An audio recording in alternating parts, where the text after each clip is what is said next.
Welcome to the Tuesday, February 24th, 2026 regular meeting of the Troutdale City Council. We'll be starting off with the Pledge of Allegiance, and I'll ask John Leamy to lead us, please.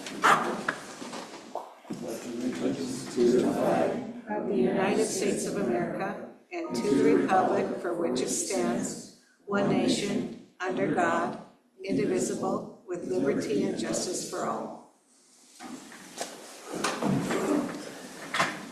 All right, Sarah, please call the roll. Counselor Andrews? Here. Counselor Allen? Here. Counselor One? Present. Counselor White? Here. Counselor Davidson? Here. Counselor Leamy? Here. Mayor Whitman? Here. All right. Mike, is there an agenda update? There's no update, Mayor. All right. Move on to agenda item number 2, which is public comment. Public comment on non-agenda and consent agenda items is welcome at this time. Public comment on agenda items will be taken at the time the item is considered. Public comment should be directed to the presiding officer and limited to matters of community interest or related to matters which may or could come before council. Each speaker shall be limited to 5 minutes for each agenda item unless a different amount of time is allowed by the presiding officer with consent of council. The council and mayor should avoid immediate or protracted responses to citizen comments. And I'll start off with the Zoom audience to see if anyone participating on Zoom wishes to make public comment. Seeing none, I will now open it to public comment here in the room. Does anyone here in the chambers wish to make public comment? Please come forward and state your name and the city where you live.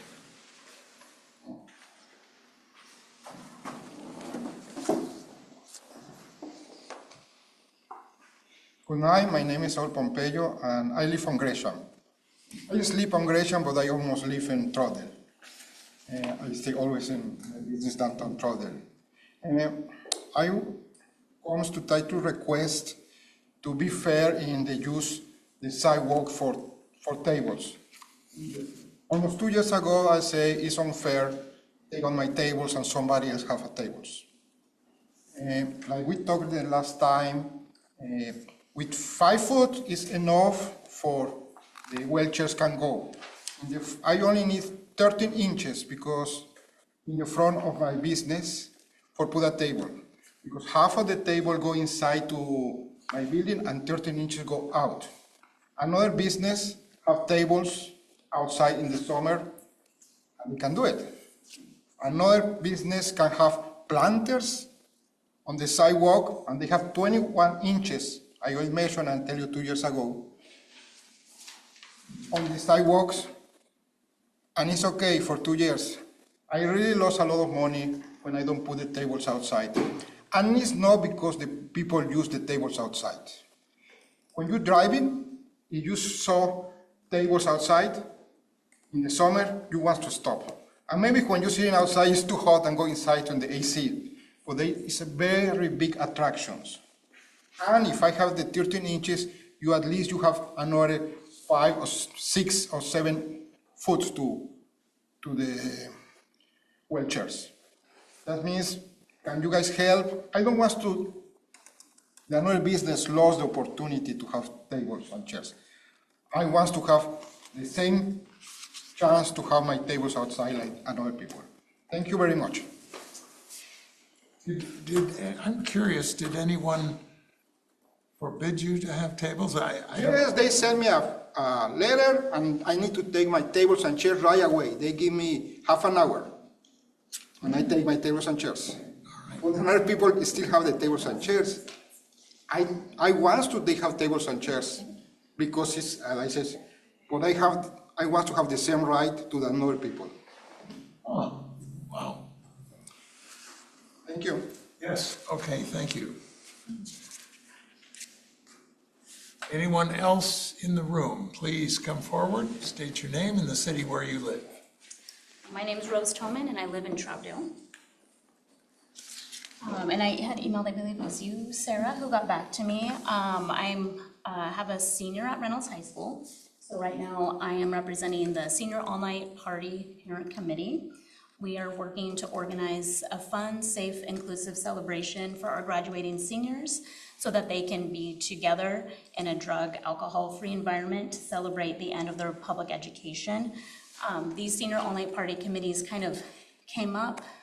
It's a tradition because sometimes, unfortunately, when kids are excited and they're celebrating, there's decisions they make that have really negative consequences that impact their lives. So it really comes out of a need to let the children be together and be in a safe place. We're hoping to raise about $20,000 to cover most of the cost of the celebration. It leaves about 35 to 40, depending on how much we raise, for individual students. We also want to have funds so that we can scholarship students who that cost is a barrier for them. So throughout the year, the parents have been having bottle and can fundraisers. They've been having restaurant fundraisers where we get like 10% of mod pizza sales. Have any of you seen the flamingos out in your neighborhoods, right? So I came home one night and there's a bunch of flamingos flocking my yard. My daughter was a little like, what is happening? But it's a way another creative way to raise money. We just had like a hot chicken wing eating contest between the track coach and I think an athletic director that brought in $900. So the parents are really working hard, getting creative. They're having a silent auction that's going to open up within the next month that we've been asking businesses to contribute to gift cards or services and those kind of things. So additionally, I thought, okay, what about the cities where our kids live and reside? So I spoke with Wood Village last week. I also spoke, our unions, both of them for Reynolds, gave money. We have no funds coming from the district. We are not part of the district. It's a separate nonprofit organization. And usually, historically, there's been about 200 students that come. We have a charter bus that takes them down to Bullwinkle's for that event. In the past, there's been some students who do need like a chaperone to come with them, or they need to leave early or have other things to have their needs met while they come with us. We do reach out to the Reynolds Learning Academy if they want to join in. Usually, there hasn't been a huge amount of participation, but they are all invited to come to that event and celebrate together. So I'm here asking to see if the city of Troutdale would be interested in supporting this with a monetary gift to help support the students have a safe, fun, inclusive night with their friends before they go on to their next steps. All right. Do you have any questions? Questions, anybody? I don't have any questions, but I know seniors have a great time doing this, but I have to say that I work for Reynolds School District. I'm a special ed teacher there, so I have to recluse myself from a vote. But it is a great opportunity for seniors to be able to go. They all look forward to it every year, especially going to full week. So. What are your donation levels? I mean, like, what do I have right now? No, I'm saying like, do you have like a 100, 250, 500, so? Oh, you mean like, are there levels? Yeah. Like if you give a 100, you're the silver level, and if you give 10,000, you're okay. We don't really have, it's kind of give what you can. So like each of our unions, they donated 500. Wood Village is considering a $500 gift, but honestly, any amount is supportive. Yeah, good question. And who would it go to? It goes to the Senior All-Night Party Committee. It is a registered nonprofit. I had a quick question. I was just wondering what the number of the graduating class is this year. That is a great question. And I know my daughter's a senior. You know, I want to say maybe about 400, but I'm not sure. I'd have to look. And I can't just get curious. back. Thank You want you. me to like get back to you on that? I can ask. We know not everyone participates in the event just because they don't, but I can find out who's on track to graduate if that's helpful for you. Sure, that'd be great to know. Yeah. And then can I just email back to info that number? Okay. Yeah. I'll email Mike. See if he can tell me. Any other questions? Ooh, look at all this. Oh, that's us. More questions? Anyone else? many chicken wings got eaten? I know. I need to find out because the track coach is my coworker's husband. So I need to ask Kelly, like, how many did he eat? I can also get that number. Okay, graduating class, how many chicken wings were one? Yeah, these are important things. And then I know you guys need time to talk, and so you can email me back your decision and those kind of things. All right, well, we'll take it under consideration. Thank you for taking it under consideration. I appreciate it. Okay, thank you for your time and have a good night. Thank you for coming. Thanks for coming. Anyone else? Looks like you have a crowd in the audience there. For you.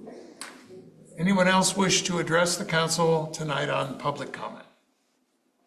All right. We'll move on to agenda item number 3, the consent agenda. And I will enlist John. Okay, so I will move that we accept the consent agenda, item 3.1, a resolution accepting a right-of-way deed for Southwest Halsey Loop from Fox Ridge Merger Company LLC. 3.2, a resolution accepting a utility easement abutting Southwest Halsey Loop, Southwest Halsey Street from Fox Ridge Merger Company LLC. All right. John moves. Do I I'll have- second. Oh, well, Carol, I think, won that.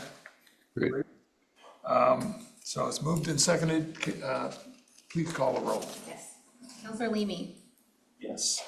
Counselor Andrews, Yes. Counselor Allen. Yes. Counselor One, Yes. Mayor Ritma, Yes. Counselor White, Yes. Counselor Davidson. Yes. All right, thank you all. Let's go on to agenda item number 4. This is an ordinance introduction. We'll have a public hearing. Ordinance revising chapter 12.07 of the Troutdale Municipal Code pertaining to the sanitary sewer pretreatment program.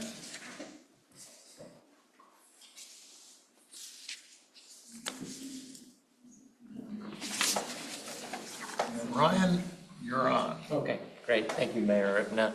Thank you, fellow councilors. Tonight, my name is Ryan Largura. I'm representing Department of Public Works, and our chapter, as Mayor Ripna just said, is an ordinance requesting a revision of chapter 12.07, which is our pretreatment, industrial pretreatment code. And I'll just take a moment. I think possibly we were supposed to have fellow staff member Eric Aspenson on the call tonight, possibly, who is the chief operator of the wastewater treatment plant. I'm not sure if I see her. Yes, now. I am here. Oh, okay, great. Thanks, Erica. So she's also available if there are questions at the end of the night to chime in and or correct what I might say tonight about this. Next slide, please, Sarah. Thank you. So, go ahead. I mean, something that's puzzling me, and I'll just ask it first. Is this something that we have to adopt? Is the state requiring it of us? Well, I was going to get to that. Hopefully the answers of the questions. Right on the top of my I mind. know. I'll let you go. Okay. I'll try to answer that right off the bat. So why the need for a fog code update is the first question, of course, and what is the goal of this fog code update? Next slide, please, Sarah. So here's a picture of our influent channel after we had done some pumping today. As you can see, it was a photo from today. We did a pumping of our one of our lift stations in the system right after it was following a influent from one of our restaurants in town. And as you can see, there's a lot of foam there at the base or at the influent channel. And what is that foam? Well, part of our problems that we're experiencing at the plant is something that's called nocardia, and it's caused this foam, which is bacteria, and it's filamentous bacteria, and it's really produced by a lot of fats, oil, and grease, which is production typically from restaurants and their cooking. So what does this cause at our plant? What are some of the issues? So here's kind of the why Why are we here? Well, it's been causing odor issues. It's been causing some overflow at our basin walls in the aeration basin. It can reduce sludge settling during warmer summer months when it's really active. When it can cause sanitary overflows, we've had that in our system. It can increase the maintenance costs for the staff, which Erica could definitely speak more about in terms of the past at least year and a half that I'm aware of just trying to address this fog and this foam that is being caused by this nocardia, which, like I said, thrives on this fats, oils, and grease that has been seemingly increasing in our system, our collection system. And so what does that cause? Well, then that's a risk for our NPDES permit discharge effluent limitations. So if we start violating that, then we will have DEQ step in and start fining us. And it's also a violation potentially of our industrial pretreatment program, which, two main goals of that program is to prevent interference of our sanitary sewer treatment plant so that, we can actually treat all the sewage that they receive from the city and discharge it safely into the Sandy River. And it can also charge a pass-through. So that could potentially cause things to not be treated, right? And then pass through our plant untreated. And we don't want that either for violation purposes of the program rules and of our BDS permit. Okay, Sarah, you could go on to the next one. I'm just going to kind of walk you through a few photos. What does that look like? What does that nocardia foam look like? Well, here's a good shot that the staff took from January of this year. As you can see, kind of in the distance, there's a break in the water. You see some water in the anoxic zone, but there's also this covering of foam on top. Sarah, if you could. And so here's the aeration basin, and it's absolutely covered with nocardia foam. And as you can see, typically this is bubbling, this is getting aeration in, so the good bugs can survive, the bad ones don't, right? But obviously, when you're not having good turnover or good aeration, it really severely impacts the treatment ability of the good bugs in our aeration basin at the plant. Sarah, next photo, please. And then here's the secondary clarifier. So we started obviously at the first photo with influent, an example of influent coming in of some foam, and then we're stepping through the treatment train at the plant. So this is the secondary clarifier. This is after our aeration basin. And things should be looking a lot better, a lot cleaner here, but as you can see, we've been battling with this foam issue that can be coming up at the plant. Next photo, Sarah. So here's where our collection system is being impacted. As you can see, this is off of Southeast Stark Street and Southwest McGinnis Avenue at the beginning of this month this year. And all those kind of yellow pieces on the side there of the pipe, that's buildup. That's fats, oil, grease that's just collecting on the side. And so that can, impact flow of sewage, correct? And that can lead to potential overflow, sanitary sewer overflows, which are not something we want. That's a violation potentially with DEQ's eyes. So and it can back up into the private laterals at businesses. If this is our sewer main and the lateral can't flow into it because there's too much grease, that's going to impact our restaurant as well. They're going to be dealing with that as well on their private side. Next photo, Sarah. Here was another picture along that same sanitary sewer main on Southeast Stark Street and McGinnis, just showing that it's just building, as you can see. So we have to go in there, jet it out with the staff, with our trucks, and that's time, that's money, that's cost on the city's part, just to be maintaining our pipes and making sure things are flowing, things are moving. We don't want things to get stagnated and back up. That's not good. Next slide, please, Sarah. And then here's actually just right across the street, downtown behind our East Historic Columbia River Highway in the parking lot behind City Hall. As you can see, and this was May of last year, as you can see, there's starting at this point, staff was going in, doing the camera to see what the conditions were like, and the fog again is starting to coat the back or around the pipes there. Next slide, please. And this is a different view of the same pipe behind the businesses in the parking lot. This is the sewer main that we have to go in and clean out, because as you can see, there's again a lot of buildup occurring of the fats, oil, grease. May I say something, Ryan? Yeah, please jump in. Yeah, that main in downtown just in the last couple of years, we've had sewer flow backups in that parking lot where it backed up the entire main all the way out of clean out multiple times by the train tracks there.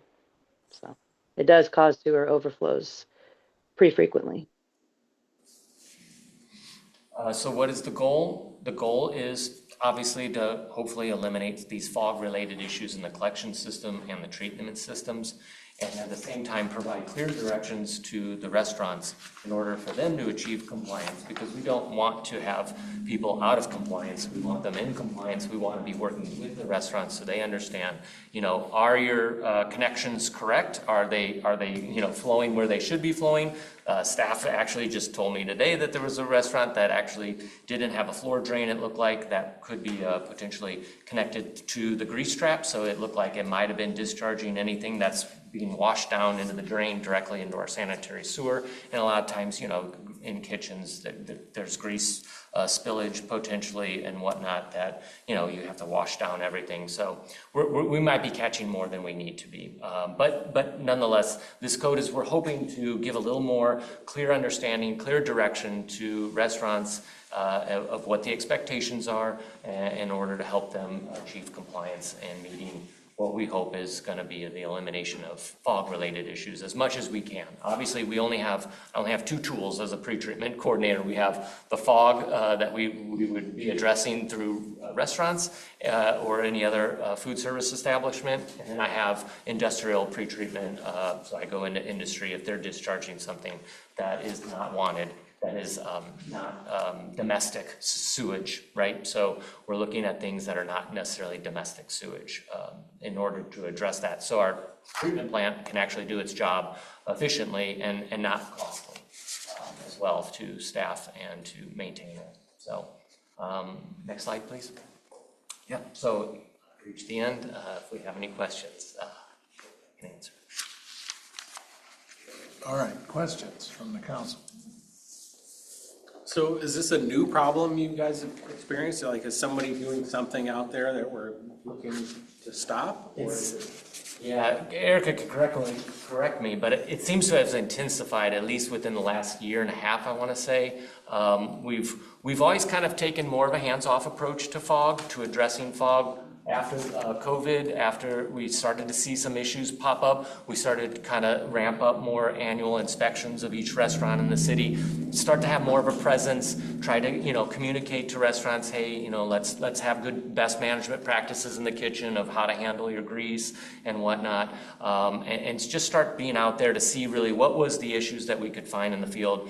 And we just haven't gotten any headway, so to speak, with that, and we've seen the issues kind of ramp up, it seems, as of recently, like I said. So yeah, it feels like the problem's getting worse at the plant and in the collection system, and so we're wanting to take another step of, okay, as you might have seen in the code proposed, reporting. Reporting's a big thing. So this, we've recently adopted a new online software program that would help us track. Every restaurant would be either the restaurant or the pumper who they would use would submit a report on, when they were pumped out, how much was pumped, just some basic information for us to then have in our database so that we could understand a better picture of everyone's doing what they're supposed to, and everyone's, maybe we need to change then. How frequent they're doing it in order to adequately address potentially any fog issue they may have. So really it's a kind of another step in the process we've been on of just trying to get a really better sense of where the problems really lie and how can we help address those problems. It's not really coming after, we're not with the goal of trying to find people or do enforcement, but obviously we need some teeth as well in there, and the pre-treatment code allows that. So since I don't know, I apologize, but no, you're fine. Right now restaurants, they dump their grease in a separate container. Is that correct? No, not necessarily. If they do have, let's say, used oil from the fryer, okay, then they'll probably haul that out to the drum out back and then have someone come collect that drum, right, of oil. But, during your normal cooking and cleaning process, there's a lot of grease that could be on plates, that could be on, your prep cookware, that you through this 3-sink method, you rinse it out under hot water to get it out. And so where's that fat liquefies at that point, right? And then it flows through the drain and, problem gone. Maybe the grease trap that you have is adequate, maybe it captures it, maybe it doesn't. Maybe it goes through that grease trap as long as everything's plumbed correctly as well. And maybe it goes through and into our sanitary sewer system. That's the point where we're trying to prevent that issue from occurring. You can add additives to, your system and make grease flow also easier if you don't have the temperature aspect of it. So, there's different ways, and not saying that people are doing it maliciously. It's just education. It's trying to work with people on, how often are you pumping it? If you're pumping it, or if you don't know that you're even pumping it, well, that could be an issue, right? That your trap might not be being maintained correctly. So we're just trying to really, again, get a sense of what the issue is, and we feel like there's some tools in this code that may help us in this process of getting a better grip of the issue at hand. And ultimately, like I said, it's for the treatment plant operationally, and it's for meeting permit regulations as well, so. And then just one last thing. And I saw on here somewhere that I can't find it right now, but you would charge the user, which would be the restaurant, to install at their expense a manhole or a sampling device. Do you have any idea of what something like that would cost? I don't.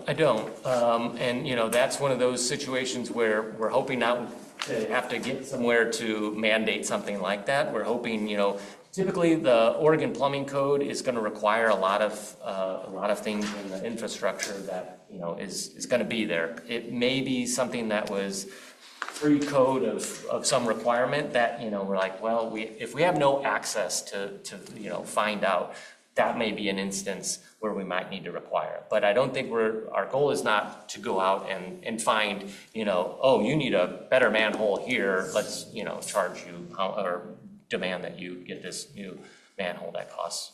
That is in the verbiage. Yes, correct. It would be installed at their expense. Correct, yeah. I can't imagine that's very cheap.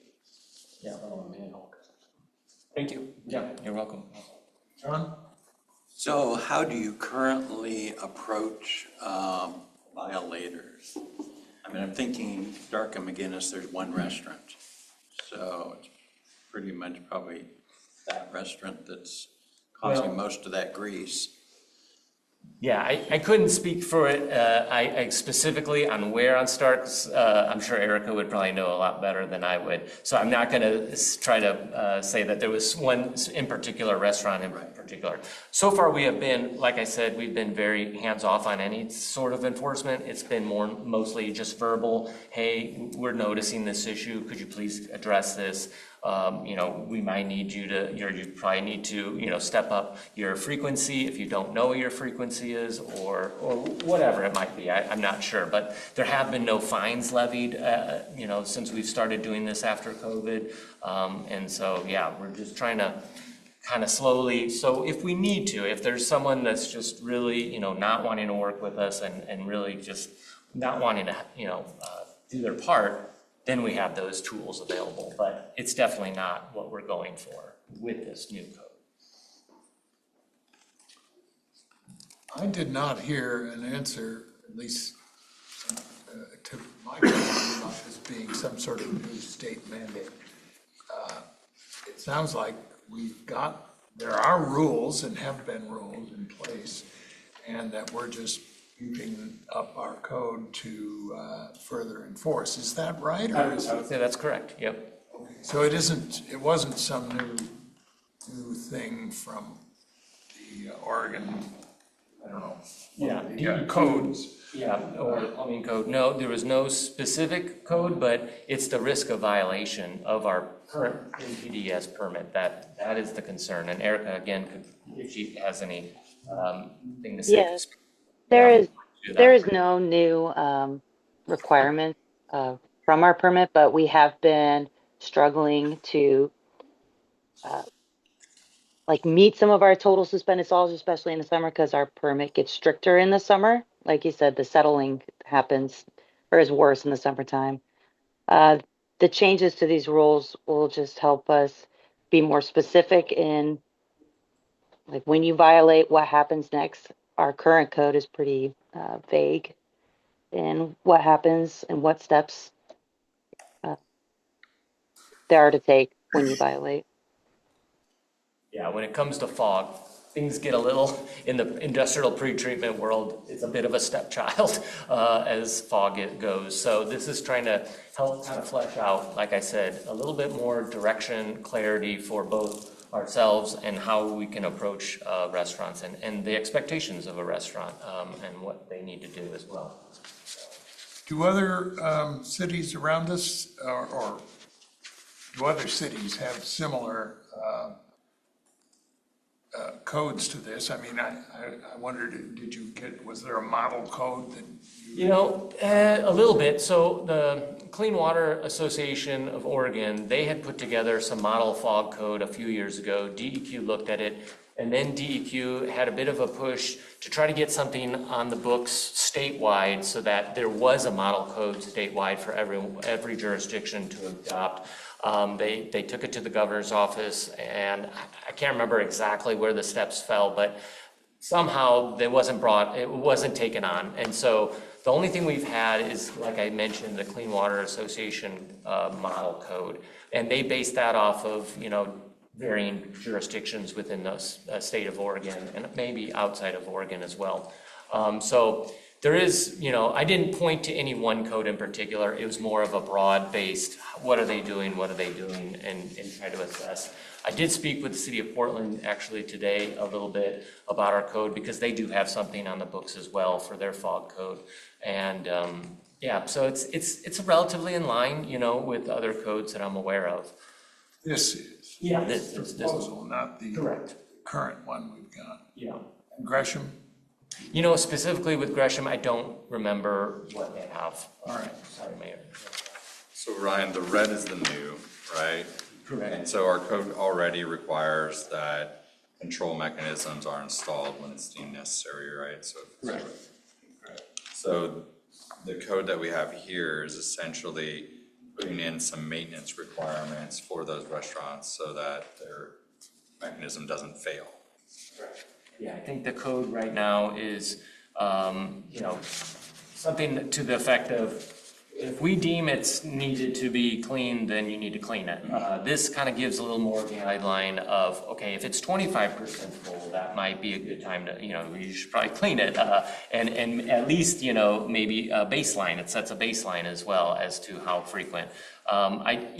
Through my conversation with the city of Portland, maybe there's some room there that we need to work on that language in particular in terms of that. But overall, I thought it was trying to address these we have a couple sentences in the one section currently that speak to fog at all in the pre-treatment code. And so really just wanting to flesh that out and add more clarity.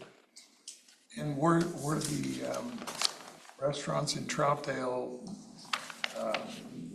I haven't heard from any, are they aware of this ordinance being proposed? Yeah, so to be fair, I have not gone around and, spoken with restaurants about this new code. Well, I wasn't necessarily meaning you had to do that, but were they notified by?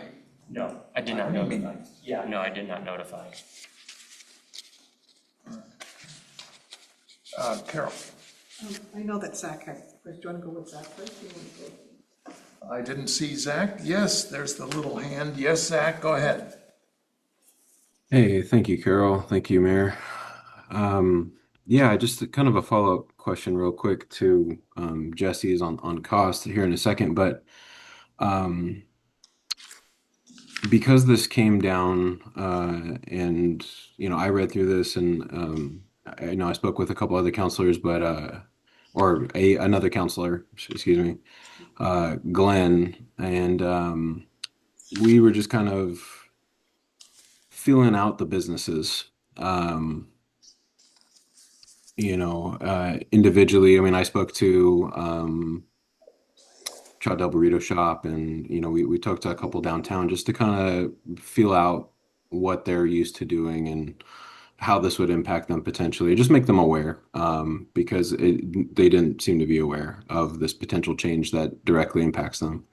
Um, and they had previously, it seems like, okayed some of the list of, like, for example, grease consuming biological agents with the city. I guess they are supposed to check that kind of stuff with you guys as far as what is being used, and it looks like this would prohibit that kind of thing from happening. So I guess one of my questions would be, what impact is that essentially going to have on the system, removing that, in terms of the fog buildup that we're seeing? Is that going to be a noticeable impact? I'll take it first, Erica, and then you can fill in if I misspeak. My understanding is, Counselor Andrews, is that, using those kind of agents, they're allowing the fog to kind of pass through. It's like hot water. You can add that, you can dissolve your fog, and then it can pass through the trap, right? So if you pass through that interceptor or grease trap, then it does hit our collection system. So we're hopeful that by prohibiting those use of those chemicals and agents, that grease will still be there in order to be trapped by the grease trap or interceptor. So it can be then pumped out and removed before it ever hits our system is the goal. So Eric, I don't know if I did that right. Yeah, and then the dissolved grease, even though it doesn't collect maybe in their pipes or in the sewer pipes, but it's still just small particles of grease, which then get into our aeration basin, and those nocardia still feed off those little microscopic droplets of grease, even though they won't coagulate anymore. So it actually makes it more difficult to remove when you dissolve Because it. they get all the way to the treatment center, is what you're saying, and then that's why you Well, have the buildup there. yeah, it dissolves it to the point where it won't recoagulate, Hmm. and so you can't collect it. It's supposed to float to the top and kind of clump together so you can scoop it off or pump it off. But once it dissolves into the water column, it's really difficult to remove. Okay, I see. And so for the grease that does get trapped, it looks like you are intending to require them to empty that more frequently, on like a 90-day schedule now. Is that correct? Yes, that's what's in Okay. the proposed. Because we And have some it, people that only do it once a year or, get by uh-huh. with as little as possible. And yeah, that's what Sure, we're sure. finding. Yeah. I mean, yeah, I understand that's I guess a running cost for businesses, having that done by, like, River City, or doing it themselves, I guess, at this point, just to save some money. But as far as the software that's involved in at their cost, the business owner's cost to track that, what are we looking at for increased cost for There, that? there is no cost for that software. It is free to sign up, free to use. They're Okay. they're able to make an account and actually put up their own reports if they do self-clean. So they can put up pictures, and so we can get evidence of cleaning properly. That's the other Okay. thing. We don't have any information on how things are being cleaned and being done, if they're doing it properly or not.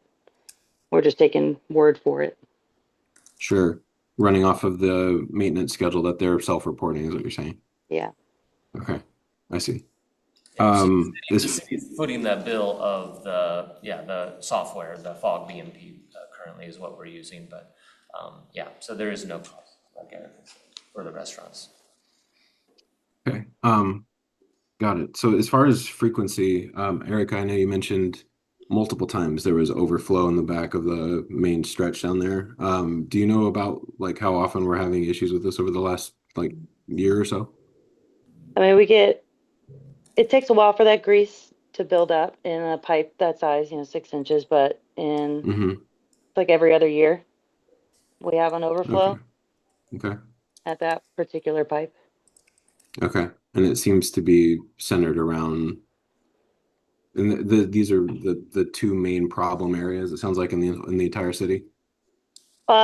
We have troubled areas that we clean, like, which we call them troubled areas. They're areas that we have issues with overflows in the past. So we clean the sewer pipes more frequently in those areas. And we have them spotted throughout the city. Those are two of the worst for sure. But yeah, we clean Okay. those once a quarter, those sewer mains. It's about, I don't know, 6 miles. They have a grease sewer, or grease buildup. I gotcha. Okay. Yeah, I mean, I know we're kind of framing this as exploring and kind of trying to figure out what these problems are. To me, I know there's a balance between making sure stuff runs efficiently, but it also does feel to me a little heavy-handed for the business owner on one respect. So I guess I just want to make sure that we're, trying to give them adequate support and balancing that properly. But that's all I have for now. Thank you. Other questions, John, John? another question. So we keep talking about the restaurants, but what effect does, say, 5,000 residents units in town, however many we have, say putting 1,000, or putting a tablespoon of fat in the system a day? Yeah, so Councilor Leamy, we don't have any jurisdiction to go to residents, but it is definitely another part of the puzzle, right? A piece of, whatever you want to call it, piece of the pie, that we may be in receiving a lot of fats and oil and grease just from homes, a multifamily, single family, it doesn't matter. Anyone could be literally pouring grease down their drain if they wanted to, and we don't know. And we can't address it either at least through the industrial pretreatment program, because I only stick to industrial users, so. Right. Yeah. It just seems like we could cut all the fat out of the restaurants and still have a major problem going on. There could be. There could still be an issue. And so, like I mentioned earlier, I only have like tools to look at the restaurants and industrial users. And so I'm just trying to explore how can I eliminate, or how can I better understand where those problems lie within that realm, but mindful that even if we address it 100%, there still is another realm out there of contributing to this issue potentially. So, in that case, we try to do a little more, I had an article in the Champion last year talking about fats, oil, grease, so public education messaging is the best I can do really in that regard, but maybe I just need to ramp it up even more so, just to have people aware that please don't just pour, milks, heavy cream, simple dairy products like that. That's fats, oil, grease too. It's not strictly the vegetable oils and cooking oil that causes an issue. So it's a wide range of food items as well. And products that go down the garbage disposal. Yeah, potentially, right. There's a lot of fat potentially. Yep. So, I'm really ignorant when it comes to this, so, No. Excuse me for that. So you were talking about the businesses like the grease traps. Do they have to be like upgraded every few years or replaced every few years? I mean, I know that things change, so. Right. Counselor Allen, from my knowledge, that is handled through the Oregon Plumbing Code. And so when that business goes in, they look at how many, I can't remember the term, I'm not going to even try, but different fixtures, let's say, sinks, how many people are you going to be serving? All these factors that I believe they use to scale up how large of a grease interceptor or grease trap. So a trap is typically like a smaller one underneath your sink. They have maybe a 3-bin sink, and an interceptor is something larger that's usually outside in the ground, under the pavement that they install when they construct the building. So depending on the Oregon Plumbing Code, those things are kind of predetermined. We don't really have a say over that. But no, to your point, I don't think the code has anything that I'm aware of, and my own ignorance is going to show of if they have to replace, once they install, is there a replacement timeline on that? I don't know. So that's why, maintenance of your trap or interceptor is very important. Because otherwise, if you let that grease just sit there, it can start eating away at everything and cause real problems with the treatment level of it. So, or if someone comes in and removes a baffle in the interceptor and doesn't replace it, or replaces something the wrong way, or it got plumbed in the wrong way, those also are issues that we're hoping to find out as well during our inspections, as much as we can, although we're not professional plumbers. So, if we could just look at it, but. Yeah, so I don't know though about replacement And I guess, what is the impact on the budget when you go out and? That would be something, that's an Erica question, yeah. So Erica, if you could speak to, yeah, what maybe some rough estimates on costs when we have to go out and jet a line due to fog or Yeah. addressing it at the treatment plant, like they've been doing the past, like I said, time. Yeah, the grease that we have in the sewer pipes, it is actually difficult to clean. We don't have like hot water or anything, so we're jetting with cold water trying to knock off chunks of that. So we usually have to jet a line 3-4 times to knock off the buildup that we have in some of those pipes. So it's taken a little bit longer to clean those pipes than we normally do. And then at the treatment plant, like I said, with the settling, we're trying to use all sorts of methods and maintenance activities to capture that foam in a way to manage it. And we've used different treatment options, like different chemicals and sprays to try and knock that and kill that foam causing bacteria to help manage it. So there's been additional products that we've had to buy the barrels. And so the one we're trying right now is like $300 a bucket. So yeah, we're trying a bunch of different products to manage this foam. And you've sent samples to labs to kind of help identify that it was nocardia, correct? Yes.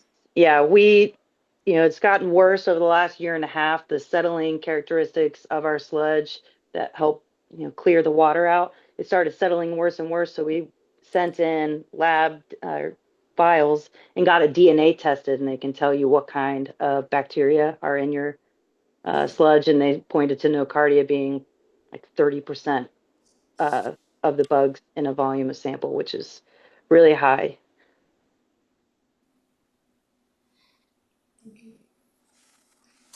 Glenn? A couple of questions. Can a restaurant clean their grease trap on their own? I think the way that we wrote this code, we want it fully evacuated, meaning fully cleaned, all the contents removed. I don't think we put a specific, that it has to be a pumper that you hire. So if you have that capability to do it on your own, I believe the code would be allowing that. As long as they're doing the reporting through that online software, so that we understand how frequent they are doing the cleaning themselves. But again, it can be a little tricky especially if you have a large interceptor, that's going to be really difficult. I heard the Troutdale code requires like an extra large grease trap in new construction. Is that not true? Or you guys follow the standard plumbing code? That's a state issue. The Oregon City Attorneys Association had issues with the state taking all of that and actually sanctioning a couple of cities for trying to require bigger traps. I think it was Corvallis tried to, and the state fined them $10,000 or something for requiring a bigger trap. Those are all state regulated, the size and locations of. I know it costs about $400 to have it cleaned, and it seems like most of them do it once or twice a year, and now we're saying 90 days. So that'd be a pretty significant increase in cost for restaurants that are kind of struggling. Counselor, the current code says that each user will need to determine adequate maintenance schedule for their interceptors, notify the cities of the determined maintenance schedule, and keep records verifying the maintenance provided. So this takes away the duty to set up the schedule from the operator and just says there's a 30 and a 90-day requirement, which may already be required under the current code. So I saw that in the red line version, so I thought it was changing. yeah, but that's current And code. they can appeal it, is my understanding. Yes. If they can prove that they don't need to do it that often, because some restaurants don't create as much grease as others, but. Correct. I was wondering, how would you find out who is in violation? If it's going into a sewer main, how do you track that violator down. Erica and the staff, they would be the ones doing the, the camera TVing of the lines and trying to go along the sewer main and then looking at where those laterals are coming in, and trying to pinpoint exactly where that issue would be. And that kind of concerned me when I heard that, they'd be charged at 100% of the cost and they could have their water turned off until the problem's, fixed. And do you have any estimate what kind of figure that could be with DEQ and the cost of you guys jetting a line out and fixing the problem? Do you have any estimated cost that a restaurant might be facing? They wouldn't be facing necessarily DEQ fines. We would have the DEQ fines if we're violating our permit, discharge effluent. But in terms of the cost of the restaurant, you're saying getting their own lateral line? Well, no, it says in here, I should have marked the page, that they would be charged 100% of the cost. Oh, if we had to go in and clean and maintain. Again, I'd have to defer to Erica and what that time of staff, what the, the cost of the equipment would be. I'm not sure if we even have a great idea. It depends on the situation, I would assume as well. Yeah. I don't know. Yeah. So that one downtown that I've said has backed up every other year, we could, if we spill a significant amount of sewage, we're held by DEQ to go clean that up as people that treat the wastewater. But it does take, operators time, sometimes overtime, after hours work to come in and clean that line, or if it backs up other businesses because everybody's on the same main. If one person has a bunch of grease and causes grease in the main, they could damage other properties because they caused a backup in the main. I'm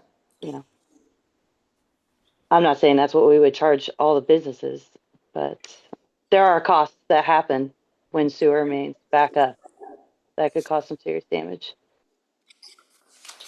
I think the intent is to, first achieve compliance. That's obviously the main goal, and help educate restaurants who may be, not used to a pump out frequency as much, that we could hopefully go in there during an inspection and say, hey, we're noticing when we camera the line that we're getting a lot of fog from this lateral, of your restaurant. What's your frequency? That's the beauty of having, all this reporting being online, easily accessed, so the restaurant knows what's going on, so the pumper knows what's going on, and so we know what's going on, and so then we can hopefully address, okay, we probably need to step up, frequency on the pump outs, and let's see how that goes, but I don't think our goal or intent is definitely to go in and immediately, oh, we caught you, and we had to bring our vac truck and 10 guys out here, and we had to work all night, and we're gonna charge you this amount, so that's not the goal of this, it's hopefully we don't ever have to get to that standpoint of, going back to recuperate costs, I think. It's just that since we've been doing this, like Erica said, every other year at that location, every so often to clean the line somewhere else, it's like, gosh, we're spending a lot of time doing this, it's taking staff hours away from other work that needs to be done. So how can we maybe address this so that, the restaurants just know better and can understand, like, hey, there are gonna be consequences if, you're not gonna maintain what you need to maintain. Do you have any figures on, I know you currently have a random inspection program where you can come into a restaurant, pull the cover, and how many violations are you seeing currently with that program? Erica, could you speak to that, what the staff's seen? I know we do it randomly, and I don't have those numbers off the top of my head. We could get those numbers for you. Yeah, sorry. No, and Councilor Wright, this is kind of what our issue's been. It's kind of flying dark, in the dark a little bit. I was handling it through, certain software and trying to coordinate with Erica and the staff, and then they're not always understanding what I'm looking at, and vice versa. So this is why we moved in December to a different platform, so that hopefully we can have better ideas and we can pull up numbers more easily, to better understand the problem. And so that's a little bit of why we're here, is we need to get a better grip on it ourselves of how many inspections are we doing, when are we doing them, blah, blah, blah, blah, blah, so. And I saw where restaurants have until the end of the year to remove their garbage disposal. Mm-hmm. Where's that coming from? Because I think most bigger restaurants have garbage disposals. Yeah, I mean, it's coming from, again, the desire to not have the problem push down the drain and into this collection system and eventually our plant. In terms of the timeline, it sounded reasonable to us, I believe, is the reasons, but yeah. So it's just something you guys think would help the system? We're hoping, yeah. Yeah. So I know how restaurants' plumbing works. It's like, even if it goes through a garbage disposal, then it drops through an air gap. There's no pipe into a floor drain with a screen on it. And that usually catches a lot of the debris. And then you still have the grease trap to get through. It seems kind of burdensome to have to remove your disposal. It's a pretty efficient tool, especially for restaurants. And, are residents going to be asked to do that at a later date? I have no jurisdiction to regulate any residential, single family or multifamily. I think we're probably all causing the problem, and we're kind of just singling out one group. That's all I can do, though. That's my only tool, is this one group, and that's my job is the pretreatment. That's the edict of the marching orders of the industrial pretreatment orders as passed down from EPA is prevent interference at your treatment plant and prevent pass through. Those are the two big things, and one of them is sludge as well. You don't want your sludge no longer settling, and then we can't dispose of sludge anymore. That's a problem too. So. Anyways, that's my focus. I think for me to feel more comfortable, I'd like to have the restaurants notified. I'd like to get some cost estimate on if they did have an overflow, what kind of price tag are they looking at? For the city to address, you mean? Yeah. As our overflow? As part of this, figuring this out. And I definitely would not want to see us turning some of the water off. I think that's the wrong approach. Well, I mean, that's the last resort, And let them, I think they deserve to know that they may have to get rid of a garbage disposal. To me, that seems like a pretty big step. And then maybe call that our first read after we get that information and they've been notified. So they have a chance to testify and know what's going on.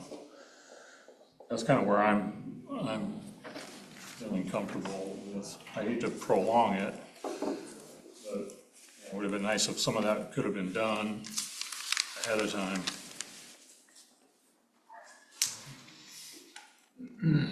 Yeah, okay. Other questions from council? Well, this is an ordinance introduction, and we'll have a public hearing at this time. And so I'll stop the council meeting and open the public hearing. Before we conduct it, I would like to invite council to declare any conflicts or reasons why they shouldn't vote on this. I guess in particular, does anyone here run a restaurant or a food service operation that would be subject to this? Okay, that would be a real issue to declare, at least. It might, I don't know whether it's a conflict or not, we can not worry about. There aren't any of us. Other than that, I will Start with the public out on Zoom. Does anyone wish to participate in this public hearing on the matter of the Troutdale Municipal Code sanitary sewer pre-treatment program that we're proposing? Let me know. All right, I'm not seeing anyone out on Zoom. How about here in the council? Saul, please come forward. Double do. I always have to say something, sorry. Well, I happen to know he runs a restaurant, so. And it's a little paper for Chusi. Chusi is the owner of the Siam Sushi. And can you read what she said? Okay. She says, I am truly concerned with grease trap issue. My question is that how will the city determine which businesses plug the pipes and who is going to make the decision on that? That is how Chusi, her concerns. That is her concern. Okay, understood. Okay. My name is Saul Pompeyo. I know about something about sewer. And I can tell you one of the reasons I put my restaurant in Troutdale is because they have amazing sewer thing. My background, I have a restaurant, my family have a restaurant for many years. And when the sewer doesn't work, when they clog the water, you need to close the doors. That means I'm really happy how the guys do the job. Because I don't need to close my restaurant for 17 years, always the sewer works. That's the first thing I want to say. The second thing is about, in my case, I clean my grease trap almost every 3 weeks. You know, Alfredo make a lot of fat. But somebody comes to clean, they call me $450. And because some people think it is very disgusting, but if you do every other week, it's very easy. It takes me 30 minutes to do myself. Take out, because it's in the grease trap, it's 3 things. Fat on the top, water in the middle, and solid in the bottom. And it's very easy when you already know how to do it and you have the implement to clean, put the fat in the garbage, drain all the, the solids, and scrap. I want the new system, the electronic system, can be very good for me because I can take a picture. If you know when you take a picture, they have the date and the hour you take the pictures. And we can prove we do as much we can. But as long we can do it, because if I need to pay a company for comps to do, they cost me $450 for comps and do it, something I can do in 45 minutes. Who wants to keep doing, you know? In 17 years, my own pipes never clog. And maybe the reason is because I always clean and they do random things to my business. And I think so I never have a problem with extra daily, my grease trap. Well, I have some concerns because we have 3 restaurants and we have almost between 7 to 10 hair salons. And if you combine hair with fat, sometimes how they build too much. And we want to work the restaurant hard in the grease traps. But the hair salons need to do their part. They need to use the filters, and somebody needs to check. They clean the filter very often, because together is better. You can say, oh, it's fat. Yes, it's fat, but can you check if this hair mixed together with the fat? The city already give a permit for 16 kitchens more, and that's going to create a problem. You know, 16 kitchens more in the food truck is more fat. And how they start to manage? Because like they say, in the last 2 years they have more problems. We are 16 years and no problems. We need to figure out how they start maybe they need training how to manage the fat. The oil, the restaurants, we have a fryer. We sell the oil. We have a bar in the back. Somebody take it. I don't know, they have this space, they know how to do it, that kind of stuff. And another very important thing for us, in the system, when you're driving, if the cops give you a ticket, you go to the judge, and the judge decides if you go to pay the ticket or not. You have a three-party to decide. In this case, with the code I read, Public Works go to give you a ticket and charge you, and you don't have any way to appeal or, because if I need to pay the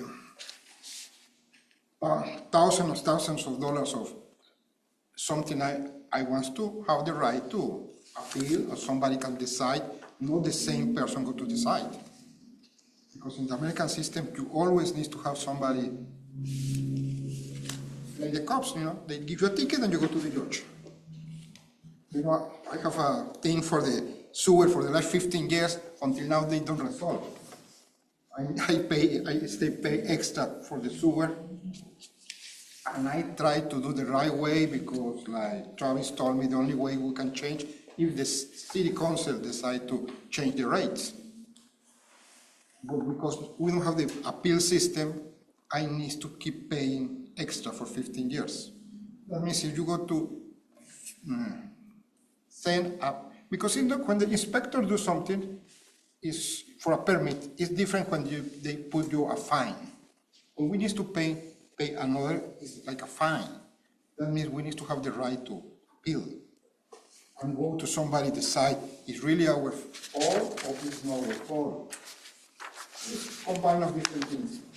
That is my opinion. But it's very important working forward. Very important work together. And I think so the system, if we can clean my grease trap and take a picture and send to them, I love to do it. Because I can prove I do what is supposed to be to do. In my case, really, I clean my grease trap every month. I cannot wait 90 days.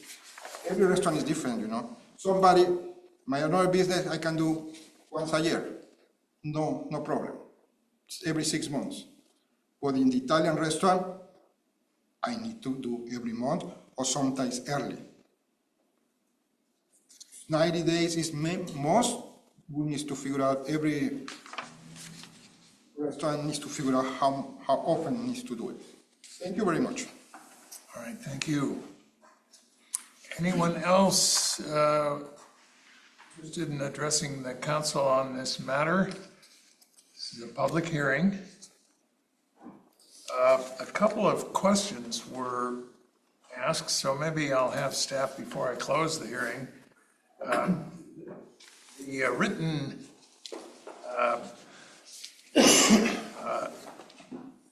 public comment included a question like, who would determine who's at fault for the grease that's down there? And it didn't sound like that's what the ordinance is supposed to do, but anyway, can you answer that? If I could ask Sarah actually to read it one more time, because I think I remember the first part, I don't remember the second part as well. How will the city determine which business plugs the pipes and who is going to make the decision on that? Oh, okay. Yeah, so I kind of spoke to it earlier in terms of, staff would be going out there with a vac truck or a camera truck, I should say, I'm sorry, and TV the line before they, see where the problem lies. And so they're able to see exactly where a lateral from a business would be coming into the sewer main. So we would be identifying, is there a lot of grease at this point? Is there grease upstream or is there grease more downstream? So by cameraing the line, we can tell a lot better of, where is that bulk of the grease coming from? And so then we would determine, the city would determine, who would be more responsible for that. All right. So I will ask a question about hair salons having possibly creating some sort of plug. Is that something you regulate? No, I have not gone into hair salons to regulate them for any sort of discharge because they discharge domestic sewage. So that's not considered industrial by the industrial pretreatment program. So I would have no, jurisdiction to go and regulate them. I'm not sure if Erica could speak to any of the clean outs that they've had to do on that sanitary sewer main behind the businesses, but I'm not sure I've heard of hair being an issue. Okay, and finally, Saul brought up the question of if you get the ticket, the ordinance says in addition to the other enforcement provisions of 12.07 of our municipal code, there could be water service termination, and I'm assuming there's an ability to appeal. There is, yeah, there is in chapter. Elsewhere in the Troutdale Municipal Code covering this, if you're to challenge the ticket, it can be challenged. Correct. It's under the same section. 12.01, 100 appeals for all Just public make sure roads. that Jesse, did you have a? Who does he appeal to? Is it just Appeals someone- to the director and then to me, and then from me, it would probably go to the council. And I mean, if they're still thinking we've got it wrong, they could probably go to court. I will say, Saul did mention a good point of, that's the beauty of the software of reporting. He would be able to take the photos, he would be able to prove, hey, I'm doing my part, I'm maintaining my trap, I'm pumping it out every so often. And we would see those reports, consistently. So in those cases, if someone's doing their due diligence and complying with what we have, I can't imagine we're gonna go in there and say, well, too bad, your water's turned off, and that's the end of that. So that's the beauty of having that reporting, though, is that you would have the proof right there to show, hey, I'm doing my part, I'm doing exactly what you've said. Now, it doesn't capture quite, if you're following best management practices in the kitchen, so that would be the one thing I would say, we could always improve upon in terms of, educating is, making sure staff at the kitchens are following best practices. But nonetheless, you would have the proof of, look at what I've cleaned out, and this is how often I've cleaned it. All right, well, with that, unless there's any other public testimony, we'll close the public hearing. And the ordinance is, Saul, did you want to? I forgot to ask something. Can I ask? Yes, of course, come forward. I was premature, I'll reopen. It's very short. It's very short because, with artificial intelligence, you start to read. How often the city needs to clean their own pipes? Because they need to we have a sketch, but the city needs to have a sketch. I think so is the job to clean and use the hydrojet and clean the pipes. Like us, for those, because the grease got to build anyway with the years. Residential, you do every 3 years. With commercial, we pay more, and I hope so they clean more often the pipes for those that have a cloud, That my question is, how often a sketch to clean the public pipes? This is my question. We have Erica online. Yeah, do you understand the question? Go ahead. Yeah, so we clean our sewer mains every other year. Every single pipe in the city that we can access with our truck, we clean every other year. And then, as I said, the areas that are troubled areas where they have more grease buildup, where we've had overflows in the past, we clean them twice a year, every year. All right, thank you. Erica, can I just ask Erica a follow-up question on that? Erica, when your crew's out there flushing one of these lines, how many people are manning that, and how long does it take? We have two trucks. We have two people on that truck, always. And We line clean every year for a month and a half. We have 56 miles of sewer, and it's very cyclical. We kind of do it around this time of year. We line clean for about a month and a half.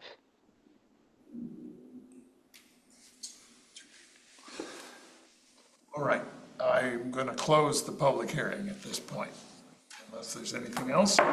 And I'll invite council to ask any further questions. We're not going to be acting on the ordinance tonight.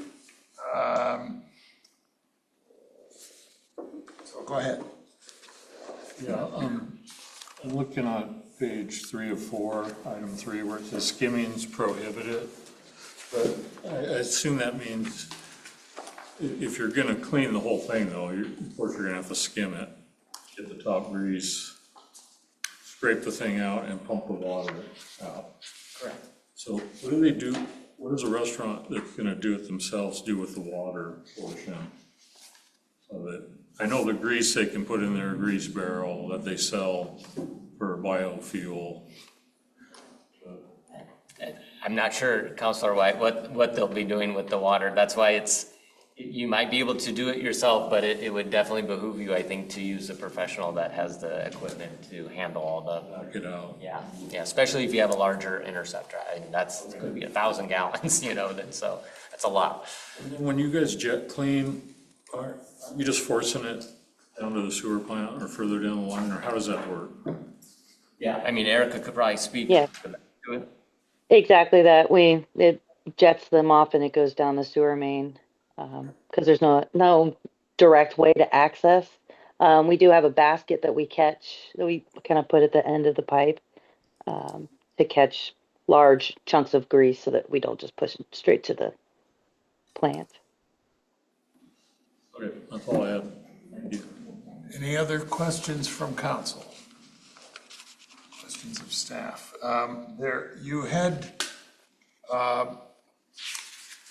Glenn, suggested the restaurants be notified of this before we act on it again. That isn't part of what's before us. I mean, ordinarily, we would do a second reading at the next council meeting and adopt or not adopt. If you're proposing that are you proposing we defer the second reading until restaurants have been notified, something like that? Yeah. Is that doable? Can we do that? Could we give, I don't know, I assume you regulate the restaurants, so you must have a list. If we had the second reading in a month or something like that, would that, to allow you to contact the restaurants and inform them this is happening, would that satisfy your? That and my request for the cost. Well, that's a separate one. That we can ask Yeah. them to bring back when we do the second reading. But as far as notification, I don't have a calendar in front of me, but when we might not have a second reading in March, or excuse me, second council meeting in March because of spring break. We could do the first meeting, council meeting in April to do the second reading of this ordinance and consider adoption. Does that work? 14th. I don't know. Sure. Is that the date, the 14th? Yeah.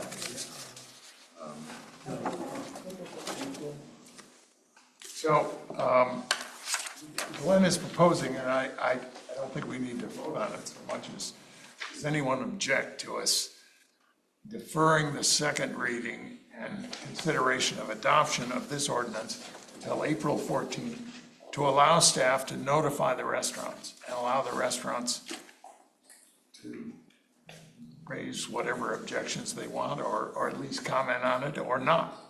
What would be a reasonable time frame? Would you say, Mayor Ripna, for receiving responses? How many weeks or? No, you can tell them that we the city council is considering adoption of this ordinance. This may affect your business, however I don't know how you want to word it. Oh, okay. That we're going to be adopting it on April 14th, or considering adopting the ordinance on April 14th, 2026 at our council meeting. And if you care to submit written comments or show up at the meeting to. written comments, if you have comments, let us know, let staff know, or basically let the council know. I mean, there's no formal way of doing this. It's contact your elected officials or the staff with objections or comments if they say it's fine, whatever. Does that satisfy what you want? Yes, I think it's necessary. I hate to delay something like this, but they're going to need to know that they're going to have to make arrangements to get their disposal removed if this passes, that they can no longer use the enzymes that break down the grease. And if they clean the trap themselves, they have to somehow figure out how to dispose of the liquid portion of the trap, and then how to use this new recording method. So I think they need to be in the loop, and I'd rather see them in the loop before we pass it than after. That's kind of what I'm asking for. Okay. Is that enough direction for you to? I think so. If I have questions, I'll send it up the chain. Okay. Clarification, but I think it's always a good idea. It's another touch point of education for restaurants, so that's good. That's a positive, I think. Okay. Maybe we could put something in the Champion too for residents, some technique. Well, that pictures were may helpful. not come out. Well, I'm just saying, in general, on proper disposal of bacon grease, for example, and explain that it's a problem for our city. Yeah, I think I ran an article last year in 2025, but it's definitely something I want to run at least once a year for residents, yeah. Just that one. Yeah, that's right. It might have been smaller section, I don't know, but yeah. Actually, the next one comes out the 1st of April. Well, it might already be in the works, or I'm not sure. It's jam-packed, I know from my section. That wouldn't relate to this ordinance. There were a couple of questions there. There was a question about cost. I don't know what the question was, but when you come back, we'll want answers to those also. So can you elaborate on that? The cost of if there is a spillage or a blockage, because they're being asked to pay 100% of the cleanup cost, labor. It's listed on here. Let me see if I can find it. Oh yeah, it's on that same page, 3 of 4. D, the enforcement cost recovery. If you could just explain that with some dollars attached to it, that's all I'm asking for. how much it might cost? And then there was something about how many, if you do random checks around the city, how many violations, or I don't know exactly what the question was. How many do you uncover? And that's hard to answer, because like I said, we haven't been formally enforcing. It's been really a lot of verbal warnings of, hey, it's looking not so great, let's step up the frequency of pump outs and whatnot, but I have not written a letter with, a fine or an NOV or something like that. That's an acceptable answer, to me anyway. And just now I thought of one more question, if you don't mind. Sure, go ahead, Glenn. I'm not trying to be Columbo, but I was curious about food carts. Do they just have one big grease trap that everything flows to? As far as I know, for the 2 food cart pods that we have in the city, they do convene into one discharge point into our sanitary. Thank you. And, same issues apply of best management practices in the food carts, and how often are they pumping out their grease interceptor, the owner of the entire pod and whatnot, so handled the same. All right, well, thank you, Ryan. Okay. Appreciate it. Yeah, thank you. And we'll move on to agenda item number 5, which is an update on the Fire Services Task Force. Mike. I'll try to make it quick since we covered it pretty in depth last night and go into it on where we're headed. So at the last Fire Task Force meeting, we received some numbers from Tiberius that just kind of gave us costs for services, costs to run a station, how many square miles they covered, cost per capita, all these things, but it didn't really have like any statistical correlations that would create a meaningful data point for us to actually assess what's actually being provided by Gresham versus what other fire districts are providing. So at the end of that meeting, most of us surrounding the table came up with some clear direction about, while these numbers are great, what we really need is proposals and implementation plans from the 4 options. So the 4 options are, again, if we form a new district with Gresham and the other 3 cities, what that would look like.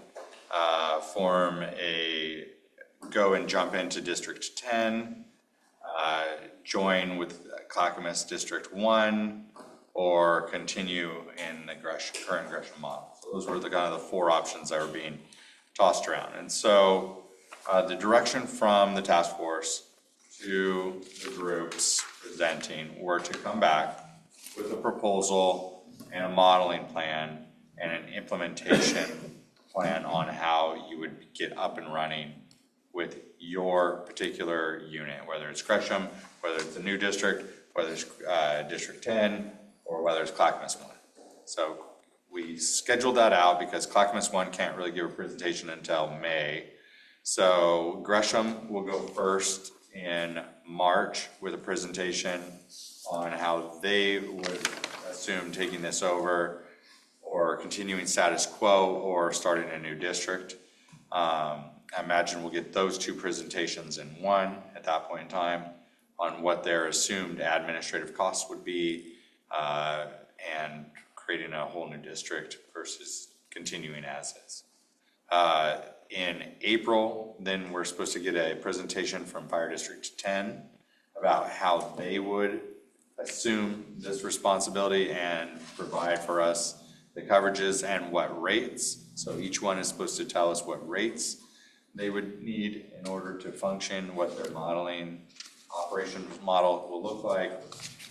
And basically, so at the end of the day, we're comparing apples to apples instead of random data points and numbers that don't really tell us much of a story. It was very good to get the data that we had, because we did compare other cities like Hillsborough and Salem-Kaiser and Eugene-Springfield and Clackamas and TVFNR and Gresham, but the data points didn't really have any correlations that told you that this was the best operating model or this model was more efficient than that model, and so you were left to guess what the numbers actually entail, because one fire department may be operating a med unit and a Ford F-250 fast response unit out of the fire station. So that only takes a couple $100,000 to operate, whereas another fire station might be operating a water truck and a ladder truck and 2 med units. And so we don't know what the makeup of each fire station is. And so when the numbers that they gave us were such that it was Gresham fire stations cost $7 million, and TVFNR costs $6.8 million, and Clackamas costs $3 million, and you're kind of like, okay, but what is in those fire stations, and how does that service our area? And so one of the key things that we also want to know is response times. what do the response times look like, and what response times are they proposing, what capital improvements are being proposed, and hopefully we'll get all those presentations over the course of the next 3 months. So that's where we're at right now. I'm also putting out an information page that mirrors what Wood Village and Fairview have put on their web pages. That should be going live very soon. I sent around some of the information. It's a kind of an in-depth report, but what we're putting up is far more condensed than that. It's just kind of highlight bullet points, so it's easily digestible and doesn't have that in-depth scope of that, but it also refers to all the reports that have been done by AP Triton and Tiberius Solutions and Marinette and Company and everything else, and all those data sets are up there. So if people want to reference that information and pull it directly from those reports, they're all available, and they'll be under like the document center on the website. So just giving you all that jazz. That's the update on the fire. Yeah. Good. Yes, the task force has met 4 times, 3 times? Yeah, I think your first meeting was in November, right? November, December, January, February. And this meeting, my reaction was they gave us numbers, but no useful information toward what we really need to decide what's best for the citizens of Troutdale. Really, it was very disappointing, and so we're pushing back and asking for not just us, but Fairview and Wood Village have joined us in something useful, so they better come through. And even the Gresham counselors that were there were pushing for that information as well. It was pretty unanimous. That disappointing. With that, we'll move on to staff communications. I just have a few things to chat. I'm going to make it quick, but special shout out to our public works crew for fixing the leak out on Frontage Road. I don't know if you saw them last week, but they were there from about 6 a.m. till 10 p.m. in the water trying to fix that leak on the main line down there, and got a special against many challenges. The vac truck wasn't working properly when they got out there. The saw wasn't working. There's a whole slew of little events throughout the day that just further delayed it. And the leak was on a hard part to fix on the valve, and it just snowballed. And as opening a wall in a house, we all understand what that's like. So they were able to get there eventually and fix that. So special shout out to them. Also, in the public works side, is brought to my attention, we had a tree planting event on February 14th. They planted 32 trees and spent the day out there with the volunteer crew. So hats off to those folks as well. I just want to give you a heads up. I'm asking the departments and our committees to come before the council in our first meeting in March and just give a quick presentation about what they do and what their objectives are, so then we can consider those things as we get into budget season on where we want to task our committees and where we want to task our departments and those sort of things. So March is going to probably be a fairly full meeting. So that first meeting. Sounds like it. Yeah. And that's all I have, Mayor. All right, we'll move on to agenda item number 7, council communications. Start with you, John. Anything? Okay. Except I think Mike doesn't know whether he's upside down or not tonight. Mike. I'm standing on it. I'm upside down, Steve. Oh, well, these things happen. There you go. Yeah, I was reading fine. Zach? Put it on in the mirror. Nothing from me. Thank you, guys. Okay. I just wanted to thank Jonah at Parks for cleaning up Columbia Park back in the Blackberry area, which we know is really famous. So I really appreciate him out there cleaning and then keeping us posted. And when I read that, I was like, yes, I was really. I just gotta keep eyes on it.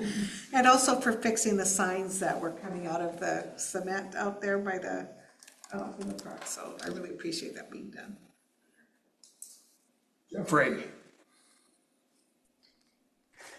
I don't really have anything big to add as of right now, but I just want to mirror Mike's.